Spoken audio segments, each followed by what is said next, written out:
Unit 12.2 Study Guide. Louise Michel. She was a female revolutionary leader who was a former school teacher. She went up against the French Commune, but it was in vain. It was not successful. The Constitution of 1875. In 1875, an improvised constitution was adopted that established a republican form of government. This established a bicameral legislature with an upper house Senate elected by an indirect vote and a Chamber of Deputies elected by universal male suffrage. A president, selected by the legislature for a term of 7 years, served as the executive. The Constitution of 1875 was simply intended as a stopgap measure, but it lasted for 65 years until the Nazis rolled through Paris. The Third French Republic. This is the government that was set up by the Constitution of 1875. The Boulanger Crisis. Between 1886 and 1889, General Georges Boulanger, the popular minister of war for France, gathered around him an interesting mix of supporters that included not only Bonapartists, monarchists, and aristocrats, but also extreme radical Republicans, who all wished a war of revenge against Germany. Also, many of the working classes rallied to him as a man of the people, and were tired of the corruption of many in power in the Republic. By January of 1889, Boulanger had what seemed like the necessary support to launch a coup d'etat, but at the final minute decided against it and wanted to pursue legitimate means to take control. But as his opponents in the Republic began to investigate his possible treason, he fled to Belgium and committed suicide in 1891. The Dreyfus Affair. Even more damaging was the Dreyfus Affair. In 1894, Captain Alfred Dreyfus, a Jewish army officer, was found guilty of treason by a military court in selling secrets to the Germans, and deported to Devil's Island. Evidence accumulated showed his innocence and pointed to the guilt of another officer, Major Esterhazy, who was known to be riddled with gambling debts. It was also revealed that certain key documents were forged by the prosecution. However, the army refused to reopen the case so that they would not admit that they were wrong. The army was supported by conservatives and the Catholic Church, who deemed it was unpatriotic to shake the nation's confidence in the army and the government. Much of this opposition was openly anti-Semitic. In 1898, the novelist Émile Zola published a newspaper article entitled J'accuse, or I Accuse. Zola charged the army with forging evidence and deliberately suppressing evidence that would easily exonerate Dreyfus. In 1898, the case was reopened and he was found guilty again, this time with extenuating circumstances. The Dreyfus Affair showed the divisions between the people of France and almost brought the Republic to its knees. Finally, in 1899, Dreyfus was pardoned and in 1906 fully exonerated. The victory of Dreyfus was a divisive defeat for the Church. In 1905, the Republic officially separated Church and State. Émile Zola and J'accuse. See Dreyfus Affair. Victorian Britain. While Europe was consolidating and fighting, Britain kept to itself and kept progressing. The Reform Bill of 1832 had opened the door to political representation for the industrial middle class, and in the 1860s, Britain's stable parliamentary system demonstrated once more its ability to make both social and political reforms that enabled the country to remain stable and prosperous.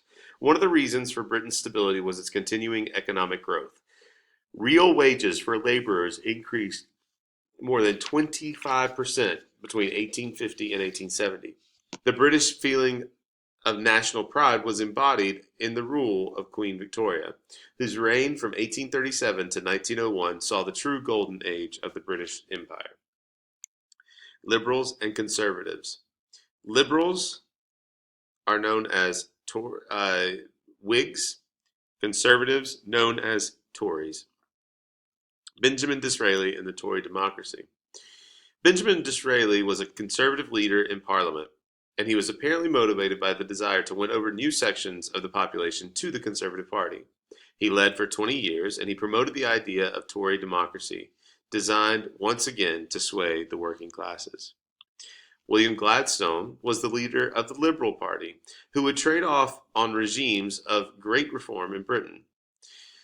The first Liberal administration of William Gladstone from 1868 to 1874 was responsible for a series of impressive reforms. Legislation and government orders opened civil service positions to competitive exams rather than patronage. He introduced the secret ballot of voting and abolished the practice of purchasing military commissions. The Reform Act of 1867. This was an important step in the growing democracy of Britain. By lowering the monetary requirements for voting, it by and large gave most of the industrial workers the right to vote. The number of voters increased from about 1 million to slightly over 2 million. Although Disraeli believed that this would benefit the Conservatives, the workers produced a large Liberal victory instead in 1868. The extension of the right to vote had an important byproduct as it forced Liberals and Conservative parties to organize carefully in order to manipulate the electorate. Thus, you have definitive party discipline on the modern level. The Education Act of 1870 made elementary education available to all children. The Factory Act of 1875 extended the government's role in the workers' well-being regarding hours and factory conditions. Furthermore, labor unions were reorganized and strikes were made legal. The Artisans' Dwelling Act and the Public Health Act provided for the construction of new housing, which got rid of much of the horrible slums. The Reform Act of 1884 extended the right to vote to most farmers. The Redistribution Act of 1885 eliminated all rotten and pocket boroughs and redrew the constituent map of Britain according to geography and population. It got rid of gerrymandering. Irish Home Rule. One area where this gradual reform failed was the problem of Ireland. The Irish had long been subject to British rule, and the Act of Union in 1801 had united the English and Irish parliaments. Still, much of the land in Ireland was owned by English landlords who charged ridiculous rents. This, coupled with a desire for self-determination, led to the Home Rule movement. In 1870, William Gladstone attempted to enact land reform, but as the Irish continued to be evicted, many of the Irish peasants turned to terrorism. When the government reacted in turn with more force, Irish Catholics began to demand independence. In both 1886 and 1893, Gladstone introduced Home Rule bills that were defeated in the House of Lords. When the Liberals finally pushed through a Home Rule Act in 1914 on the eve of the First World War, an explosive situation in Ireland itself created bigger problems. Irish Protestants in Northern Ireland, especially in the province of Ulster, wanted no part of an Irish Catholic state, and the country erupted into civil war. Government in the German Empire. Despite unification, important divisions remained in German society that could not simply be papered over by the force of nationalism. These divisions were already evident in the new German constitution that provided a bicameral legislature. The Bundesrat, or upper house, represented the 25 states that made up Germany. The lower house, the Reichstag, was elected on the basis of universal male suffrage, but did not have any major influence over the Kaiser. Ministers of government, the most important of which was the Chancellor, who was Bismarck, were responsible not to the Parliament, but to the Kaiser himself. The Kaiser also commanded the armed forces and controlled foreign policy directly. So the creation of a parliament elected by universal male suffrage presented opportunities for the growth of democracy, but it failed to develop in Germany before World War I. The army and Bismarck were two major reasons why it did not. The German army viewed itself as the defender of monarchy and aristocracy and sought to escape any control by the Reichstag by operating under a general staff responsible only to the emperor. Although its high-ranking officers were still Junkers, the growth of the army made it necessary to turn to the middle class for officers. Still, extreme care was taken to choose only those that shared in the conservative ideals of the old Prussian ways. Bismarck and the Kulturkampf. The policies of Bismarck, who served as Chancellor until 1890, often served to prevent the growth of more democratic institutions. At first, Bismarck worked with the liberals in the Reichstag to achieve greater centralization of Germany through common codes of criminal and commercial law. The liberals also joined Bismarck in his attack on the Catholic Church, who was entrenched in southern and central Germany. This campaign, known as the Kulturkampf, or struggle for civilization, was an absolute failure and was abandoned in 1878. Bismarck and the Socialists. In 1878, Bismarck abandoned the liberals and began to persecute the socialists. When the Social Democratic Party elected 12 members to the Reichstag in 1877, Bismarck grew alarmed. He genuinely believed that the socialists' anti-nationalistic, anti-capitalistic, and anti-monarchy stance represented a danger to the empire.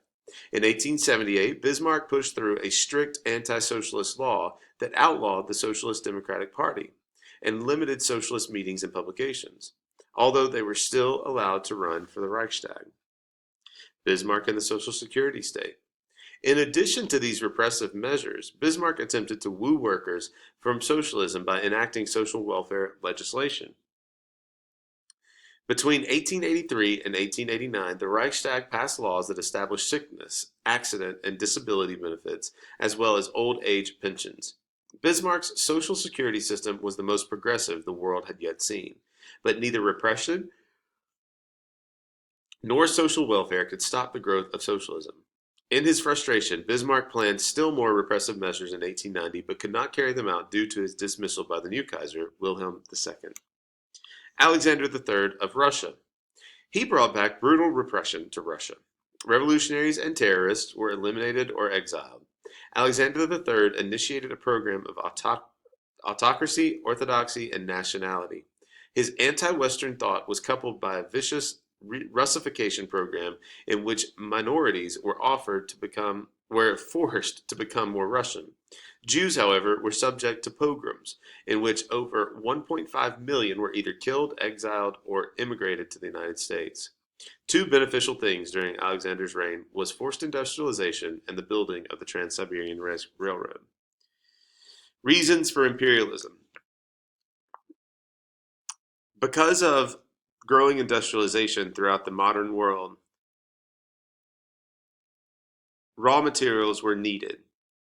Where were they going to get these? Other places than Europe, Russia, and the Americas. Social Darwinism and Herbert Spencer. Imperialism was tied to social Darwinism and racism as well. Social Darwinists believed that in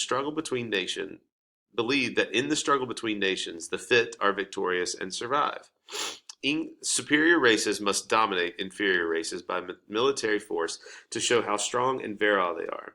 English sociologist and philosopher, an early advocate of the theory of evolution, who achieved an influential synthesis of knowledge and advocating the preeminence of the individual over society and science over religion, Herbert Spencer wrote a comprehensive work called The Synthetic Philosophy, containing volumes on the principles of biology, psychology, morality, and sociology. He's best remembered for his doctrine of social Darwinism, according to which the principles of evolution, including natural selection, apply to human societies, social classes, and individuals, as well as biological species developing over geologic time. In Spencer's day, social Darwinism was invoked to justify laissez-faire economics and the minimal state. Rudyard Kipling and the White Man's Burden. Some Europeans took a more religious or humanitarian approach to imperialism when they argued that Europeans had a moral responsibility to civilize ignorant people. Literature like Rudyard Kipling's White Man's Burden pled with governments of Europe to colonize in order to bring these backward civilizations into modern times. Take up the white man's burden, the savage wars of peace. Fill full the mouth of famine, and bid the sickness cease. And when your goal is nearest, and the end for others sought, watch sloth and heathen folly bring all your hopes to naught. It's hard to argue that this view didn't go hand in hand with the racist views of social Darwinists.